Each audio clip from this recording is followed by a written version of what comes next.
fome, teu reino buscamos, tua vontade seja feita na terra como é no céu.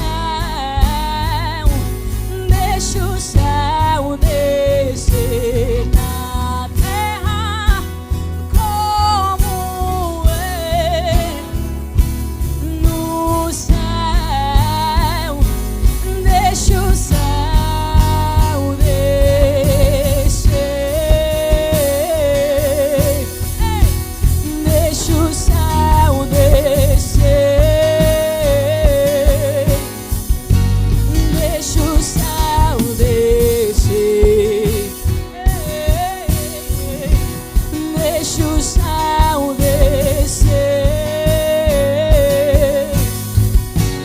Deixa o céu descer. Deixa o céu descer. Deixa o céu descer. Deixa o céu descer.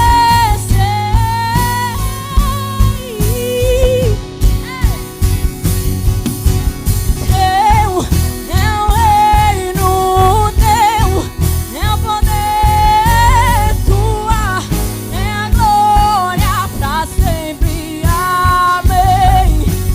Teu é o reino, teu é o poder, tua é a glória pra sempre. Oh, teu é o reino, teu é o poder, tua é a glória pra sempre. Amém. Teu é o reino, teu é o poder, tua é a glória pra sempre. Amém. Para sempre, para sempre, para sempre. Olá, queridos, graça e paz a todos. Como diz o meu amigo, pastor amigo de uma igreja aqui assim por perto, ele sempre diz shalom para todos. Meus queridos, para quem não lê a Bíblia Sagrada ou apenas tem uma mente acadêmica e não é, por assim dizer, religioso ou ligado aos aspectos religiosos, estes dias atuais, eu ouço várias frases que a mídia cognomina esses dias. Alguns dizem que são os dias inerentes às mudanças da pós-modernidade. Eu também vejo que são os dias do avanço da era humana, o avanço tecnológico da era humana rumo ao sucesso, ao bem-estar universal e por aí vai.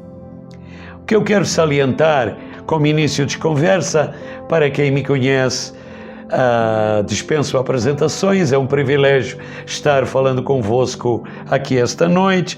Para quem não conhece, eu sou Rui Rebelo, do Ministério Derramadas Águas, Pastor Rui.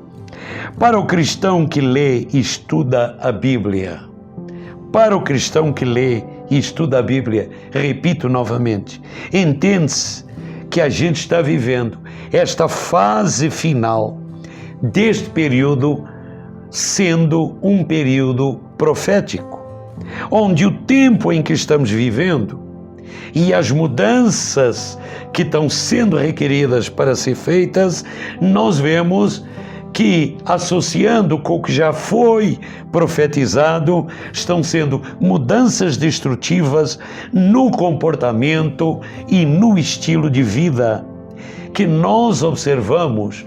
Quando a gente observa, hoje a mídia permite isso, a mídia internacional, as redes sociais e a internet, que a gente possa observar que cada sociedade em cada país está vivendo. Esse é o efeito da globalização, que já não se fala tanto como se falava há alguns anos bem próximos atrás. Deus falou através do apóstolo Paulo há muito tempo atrás, e através daquelas cartas que são hoje a composição de grande parte do Novo Testamento, o apóstolo Paulo dá aos Tessalonicenses uma série de instruções de como sobreviver tempos de pressão intensa da sociedade local ao redor. Mas nós estamos falando, se retroagirmos e voltarmos 2000 anos atrás, estamos falando realmente de há muito tempo atrás. No entanto, nós vemos que o que Deus fala e falou antigamente continua sendo o mesmo, foi o mesmo ontem, é o mesmo hoje e se aplica também para o futuro. Então, a Bíblia, na realidade, a Bíblia Sagrada, é um composto de livros que foram inspirados por Deus, inspirando homens a escrever as suas leis, a composição do reino dos céus e realmente a vontade de Deus para a humanidade andar em comunhão com Ele. Então, quando a gente observa por essa ótica, vamos dizer, por essa lente de vislumbre, nós podemos ver que o Senhor fala à sua igreja, que é o seu povo, aqui na terra, a viver e os instantes conclusivos desta era de uma maneira em que nós possamos entender que temos que, por um lado, viver sobriamente, mas, por outro lado, viver debaixo daquilo que nós cremos em fé, que as promessas de Deus dizem que será viver uma eternidade com Deus. Na sua carta aos Tessalonicenses, então, nós vemos a inspiração de Deus para esse homem, para esse homem que diz assim, 2 Tessalonicenses, capítulo 2, versículos 1, 2 e 3. Eu vou ler a tradução oficial da revista, da edição atualizada e revista aqui no Brasil.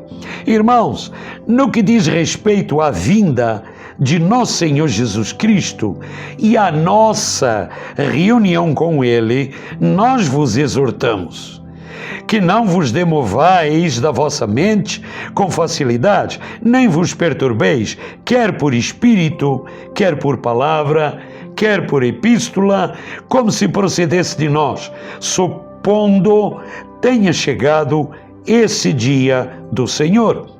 Ninguém de nenhum modo vos engane, porque isso não acontecerá sem que primeiro venha a apostasia e seja revelado o homem da iniquidade, o filho da perdição. Agora, vamos parafrasear rapidamente o que eu acabei de ler. Nessa mesma carta, nesses mesmos versículos 1, 2 e 3 do capítulo 2 da segunda carta aos Tessalonicenses. Irmãos, ouçam e façam exatamente o que eu estou lhes pedindo. A vinda do Senhor, que é o seu aparecimento, o aparecimento de Jesus, realmente está próximo. É o momento do arrebatamento da igreja. Mas exatamente antes disso, algumas coisas podem acontecer, e isso pode abalar qualquer pessoa vivendo na terra um pouco, principalmente os meus filhos que vivem nesse exato momento na terra. Serão eventos dramáticos que deixarão vocês emocionalmente estarrecidos, gerarão apreensões e insegurança com a vossa vida e poderão vir sucessivamente. Eles de fato virão sucessivamente e vocês precisam decidir não ficar traumatizado com esses eventos e viver pela fé e seguir adiante.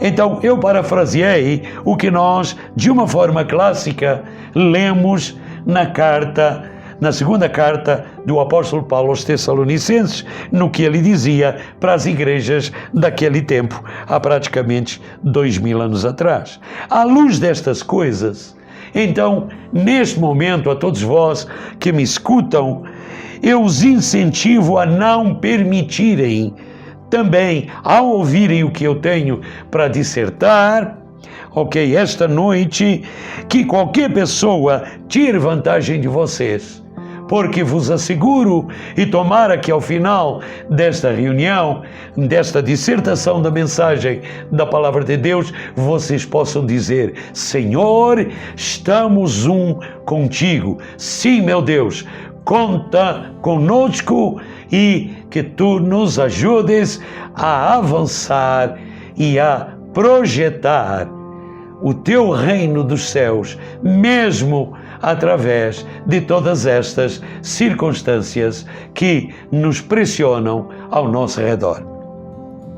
Vamos então olhar o seguinte: segunda carta a Timóteo, a palavra do Senhor diz assim, segunda carta a Timóteo, no capítulo 3 e no versículo 1, ela nos diz claramente.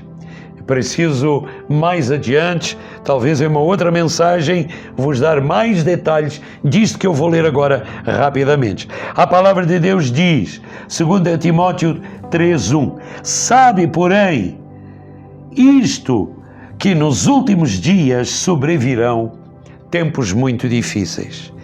Esses são os tempos que nós começamos a perceber que nos rodeiam nos dias de hoje. Você e eu, na realidade, fomos chamados por Deus para viver neste exato momento, neste tempo. Vocês já vão entender por que é que eu estou enfatizando isso.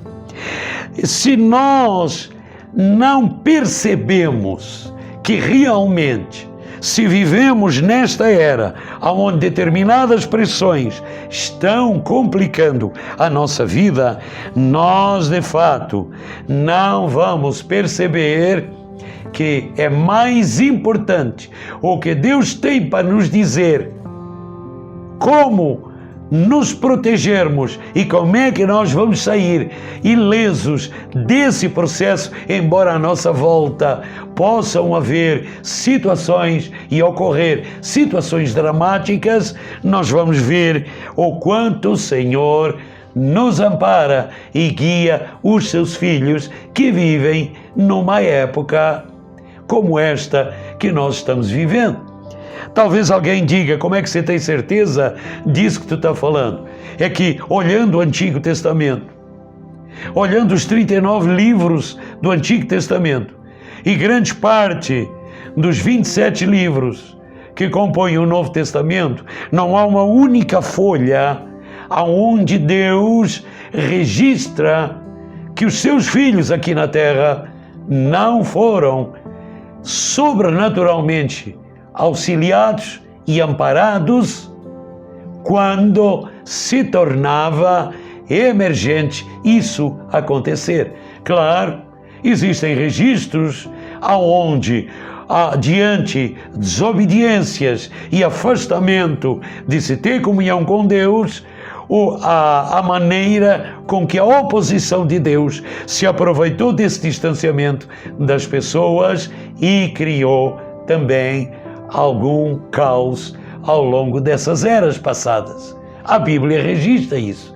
mas não tem uma única folha que diz que o cristão e o filho que é genuinamente considerado filho de Deus fosse desamparado. Na antiga aliança, as pessoas ainda não tinham consciência, porque não tinha vindo à terra em corpo o Filho de Deus para pagar esse altíssimo e duro preço impagável por nós, pelo pecado e por todas essas digamos assim, descumprimentos para com Deus. Jesus ainda não tinha vindo para pagar pelo pecado do homem. Então, essas pessoas da antiga aliança, que compõem grande parte do Antigo Testamento, aliás, compõem praticamente o Antigo Testamento, eram pessoas que mesmo assim faziam as suas orações, ouviam os seus profetas e os seus sacerdotes, ouviam os seus reis, cumpriam conforme as Escrituras diziam que era para fazer, não falavam audivelmente com Deus e eram libertos e auxiliados no tempo oportuno com sinais, prodígios e maravilhas. E tudo isso começou a acontecer porque todos nós conhecemos essa época que até em filmes é épico, do povo o povo israelita saindo da escravidão do Egito e passando 40 anos no deserto sem sofrer N penalidades para chegar à terra prometida. Se não houvessem atos sobrenaturais, jamais eles chegariam à terra prometida. Bom, uma outra hora falamos sobre isso. Eu elenquei aqui e me entusiasmei porque, numa primeira instância, eu elenquei 7 recomendações que eu chamo de vitais para nós construirmos o que eu chamo um muro de proteção ao redor da nossa vida como cristãos aqui na Terra. Depois eu me entusiasmei para escrever 7 recomendações que são chaves à luz da Palavra de Deus, como preventivas para que a gente não sofra aquilo que não é para sofrer debaixo dessa pressão que nos rodeia nos dias atuais em todas as áreas da nossa vida. Amém? Ok, vamos ficar com a primeira parte desta vez, ok? Então, vamos lá. Após uma profunda reflexão, eu gastei algumas semanas pensando acerca disto, estudando acerca delas. Existem certos passos essenciais que nós precisamos de trazer à nossa vida para a gente se proteger de toda essa pressão louca que está à nossa volta. Em qualquer área, na área material, na área financeira, na área social, nos relacionamentos e até na própria igreja, no trabalho, ok? Então, vamos olhar quais são os passos essenciais para o cristão, amém? Para o cristão se proteger. Como é que é realmente elaborada a construção desse muro como um muro de proteção? Qual é o primeiro passo, a primeira recomendação? Ore todas as manhãs. É bem simples e prático essas 7 recomendações ou esses 7 passos, como você assim entender melhor, ok? Oremos todas as manhãs. Ore todas as manhãs. O Salmo 5, versículo 3 diz assim: de manhã, Senhor, ouves a minha voz. De manhã, Senhor, me dirijo a Ti e olho para o alto, para a orientação. Uma tradução atualizada diz isso. Então nós precisamos decidir viver um estado contínuo de comunicação com Deus, de comunhão com o Senhor em oração. Efésios 6,18 diz que é para fazermos isso continuamente. Amém? Essa é a minha primeiríssima recomendação, o primeiríssimo passo para construir esse muro de proteção. O segundo passo para a construção de um muro de proteção é nós conseguirmos dedicar tempo matinal, não precisa ser 1 hora, mas algum tempo discricionário para lermos a palavra de Deus. Leia a Bíblia todos os dias. É um compromisso que você precisa assumir com você mesmo e com o Senhor. Amém? Existem N planos de leitura. Qualquer Bíblia Sagrada, a revista e corrigida, a revista e atualizada, a versão King James, a versão contemporânea, no final da Bíblia tem sugestões de planos de leitura bíblica diária. Salmo 119, 105 diz: lâmpada para os meus pés. O salmista dizia isso. Lâmpada para os meus pés é a tua palavra e luz para os meus caminhos. Por que é que ele dizia isso? Porque eu preciso de dar passos de fé na medida que vou avançando em prol do reino de Deus aqui na terra. Esses passos não podem ser dados em falso. É como andar um caminho que está na escuridão, então precisa de haver uma iluminação. E por que luz para os meus pés? Porque é os meus pés que vão movimentar todo o corpo. Então, meus queridos, Hebreus 4:12 nos traz uma maneira, leia e releia Hebreus 4:12, que nos trazem de uma maneira prática o que é o poder transformador da palavra de Deus, porque a palavra de Deus é viva e eficaz, mais cortante que uma espada de 2 gumes, é apta para discernir pensamentos e intenções, separar juntas e medulas, e discernindo tudo isso dos pensamentos e do coração do homem. Amém? Então, esse passo 2 é ler a Bíblia. Vamos lá, recapitulando, ainda estamos com algum tempo discricionário. Observe o seguinte: esses tempos difíceis precisa de haver para o cristão a construção como a construção de um muro de proteção, com algumas verdades que nós precisamos entender, que têm que sair de atitudes para virarem comportamentos. O primeiro deles, então, esse primeiro passo para a construção desse muro é orar todas as manhãs. Faça isso tão logo você acorde.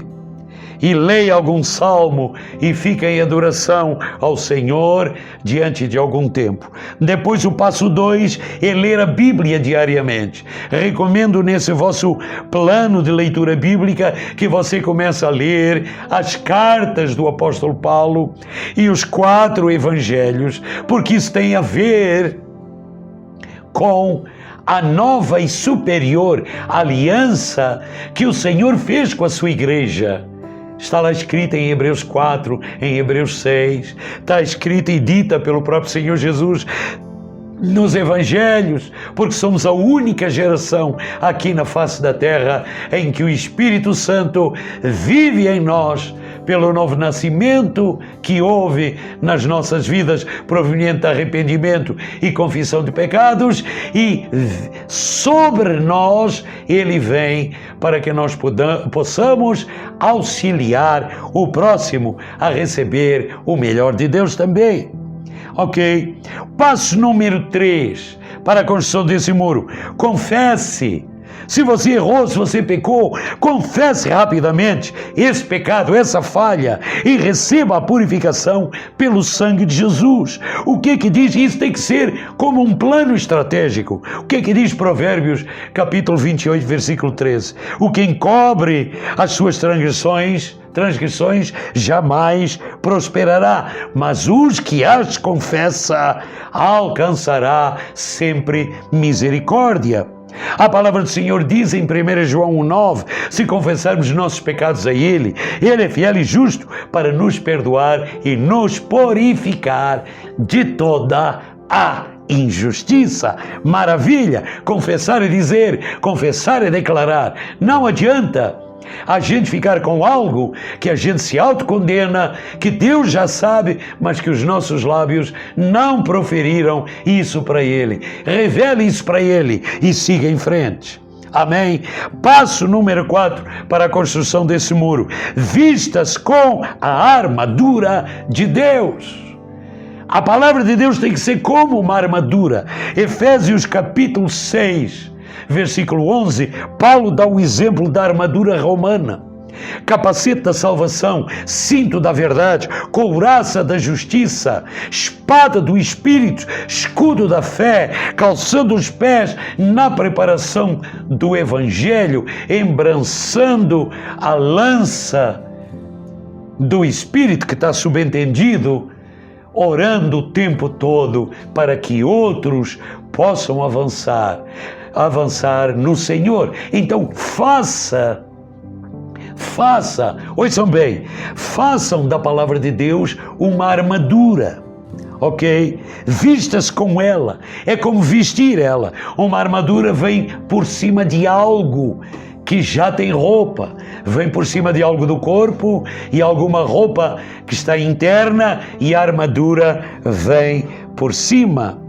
A palavra do Senhor diz, e Paulo fala para o Timóteo numa das suas cartas: Timóteo, ouve bem, eu combati, e eu estou te dizendo para ti, combate o bom combate da fé. Então, um muro de proteção é para que nós não deixemos o inimigo nos combater e vir com toda a força contra nós e a gente não sair vencedor. O nosso combate é no mundo espiritual, não é contra a carne nem contra o sangue, ele é um combate da fé. E se é um combate da fé, a fé sempre tem um relatório positivo no final. Amém? Aleluia!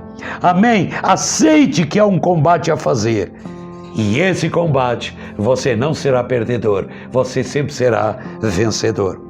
Pode haver algum sofrimento, com certeza. Pela palavra de Deus, se a gente ama ela de fato, já sofremos um determinado tipo de sofrimento. A palavra de Deus para o mundo ímpio gera sofrimento para quem a ama. Amém? Mas não se desconcerte com isso que eu estou dizendo. São muito maiores as vitórias e as benesses do que esse sofrimento, entre aspas. Louvado seja o nome do Senhor. Passo número 5 da construção desse muro: faça uma aliança com os seus olhos. Vou repetir: faça uma aliança com os seus olhos. Por que isso? Primeiro aspecto: pelos olhos, a gente visualiza as coisas na dimensão natural. E pelos olhos, tanto a gente visualiza o que é bom como o que é ruim. O mal pode entrar junto com o que é bom, através da visualização.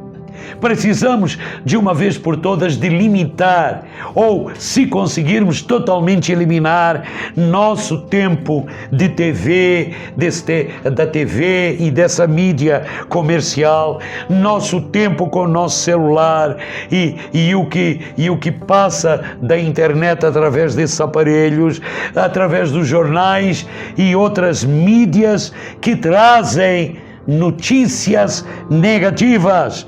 Faça um concerto com os seus olhos e decida não deixar os seus olhos serem influenciados nem com aquilo que você vê, nem com aquilo que você precisa escutar, porque é sua opção você ver coisas negativas ou você ver coisas positivas. Faça esse concerto. Por quê? Porque nós vivemos em um ambiente de perversões. A promiscuidade sexual, a perversão sexual está a 1000 por hora. Nós vemos isso em plena tarde na mídia, se ligarmos à TV. Esta tarde eu estava levando, aliás, não esta tarde, há 2 tardes atrás, eu levei a minha esposa para fazer uma fisioterapia, e enquanto eu estava aguardando que ela terminasse o seu exercício de fisioterapia na sua perna esquerda, o que é que acontece? A TV estava ligada e estava passando um filme aparentemente inocente, mas aonde 2 pessoas do mesmo género, estavam vivendo um momento de grande amor. Era apenas sessão da tarde e isso estava mostrando essa paixão desordenada de pessoas do mesmo sexo para uma multidão de gente, não apenas adultas, mas de crianças que, ao verem isso, ficarão tremendamente confusas. Essa era a sessão da tarde, de há 2 tardes atrás, salvo erro. Então vejam bem, façam uma aliança com seus olhos. Nem tudo o que estamos vendo nos dias de hoje, neste momento, é positivo. Façam um favor, elimine aquilo que você pode eliminar para não te contrariar e não te contaminar. Amém? Louvado seja o nome do Senhor. O passo 6 e o passo 7, que é até onde nós vamos avançar hoje, nos diz o seguinte: mantenha relacionamentos, passo número 6, relacionamentos fortes na construção desse muro com os seus líderes espirituais. O que é que eu estou querendo dizer? Eu estou querendo dizer, e existem algumas coisas que nós temos que lembrar. É fato que todos nós precisamos de alguém com quem a gente deve se aconselhar. Por isso a igreja tem, e a igreja, para ter comunhão com Deus, ela tem um corpo só, que é auxiliados por pessoas que têm ministérios distintos.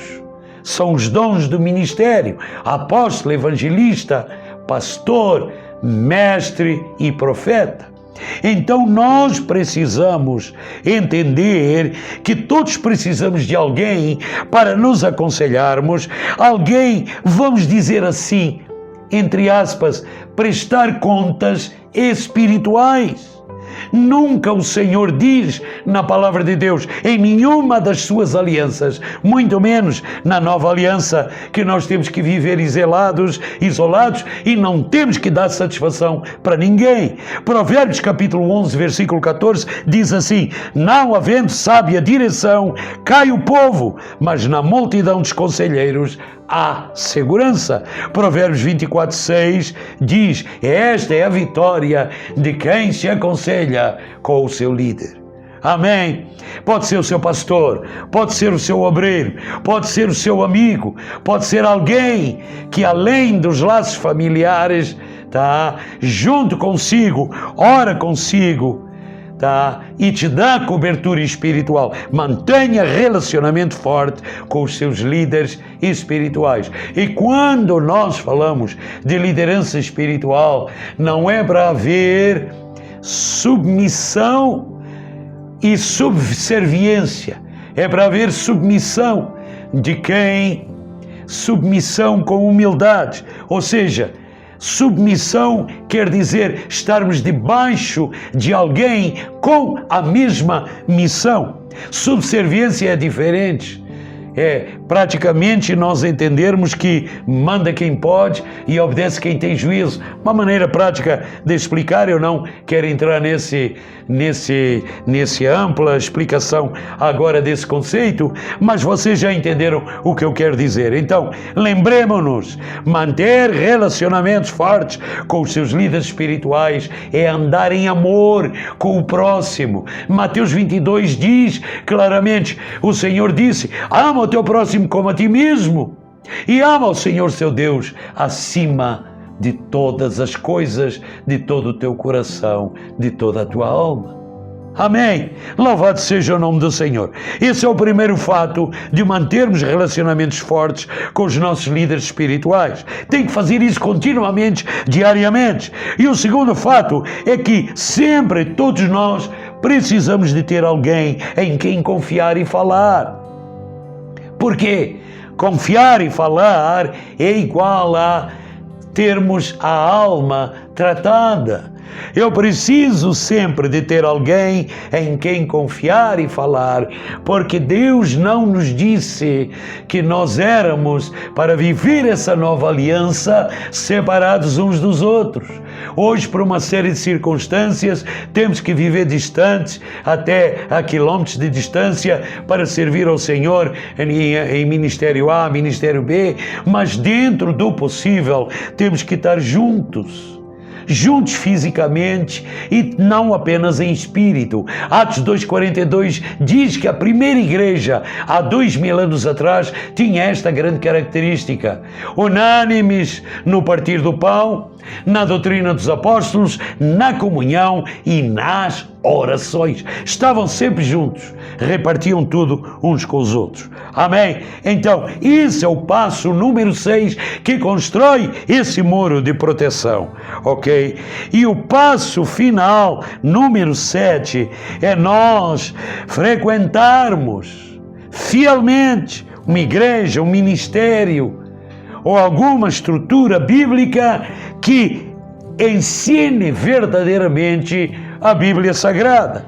Amém? Não posso ouvir o amém de vocês, mas aqui assim já houve um coro de amém. Amém, amém. O poder transformador do conteúdo da Bíblia vai arrasar, vai abalar o diabo. Por isso ele luta incessantemente contra quem lê, contra quem medita, contra quem quer se tornar e é exímio praticante da palavra de Deus. Então, em resumo, queridos, esses tempos difíceis precisam de ter esses 4 passos, esses 7 passos, exatamente, isso aí, esses 7 passos que nos ajudam a perfeitamente ter um muro de defesa contra esses tempos difíceis, como um muro de defesa. Vou repetir eles para encerrar. Se você não anotou, anote aí, porque na próxima, dando sequência a este assunto, eu gostaria de trazer para vocês um detalhe de realmente explicar para todos vós por que Deus chama de tempos difíceis. Isso vai ficar para esse segundo tempo, ok? Vamos então rever para encerrar. Passo número 1, ore todas as manhãs. Passo número 2, leia a Bíblia todos os dias. Passo número 3, confesse. Se você errou, pecou, rapidamente o seu pecado e receba a purificação pelo sangue de Jesus. Passo número 4, vista-se com a armadura de Deus. Passo número 5, faça uma aliança com os seus olhos e decida não enxergar e não ver, não assistir coisa ruim que a mídia possa transmitir, ou seja o que fosse, ok? Ou através de qualquer outra forma visual. Passo número 6, mantenha relacionamentos fortes com os seus líderes espirituais. E passo número 7, frequente uma igreja, ou um ministério, ou uma estrutura que ensine a Bíblia como fonte verdadeira para essa armadura, como fonte verdadeira para você completar o chamado de Deus na sua vida e completar essa jornada celestial aqui na terra. Ok? Meditar, ler e praticar a palavra. Acrescento mais um: dar primazia ao que você lê, medita e pratica, são ingredientes incontestáveis da maravilhosa palavra de Deus, mas toda ela precisa de ser ensinada e muitas vezes, por que não dizer, reaprendida. Amém? Vamos ficando por aqui. Concorde comigo com esta oração para encerramento. Pai Celestial, no nome de Jesus, eu agora venho me comprometer com quem está nos assistindo.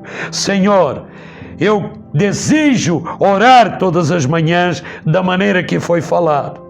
É meu novo compromisso.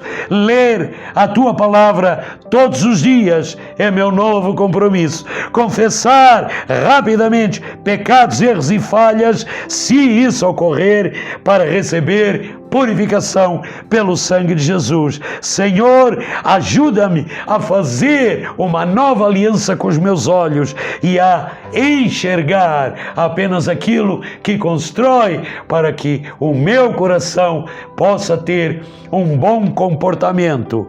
Em nome de Jesus, e assim as minhas atitudes possam ser de acordo com o que eu penso. E, Senhor, que eu possa manter um relacionamento forte com os meus líderes espirituais. Ensina-me, Senhor, a ter parceiros de oração. Ensina-me, Senhor, a dobrar os joelhos com o corpo da Tua igreja pelas necessidades da nossa nação neste momento, políticas, sociais e legislativas e administrativas e judiciárias.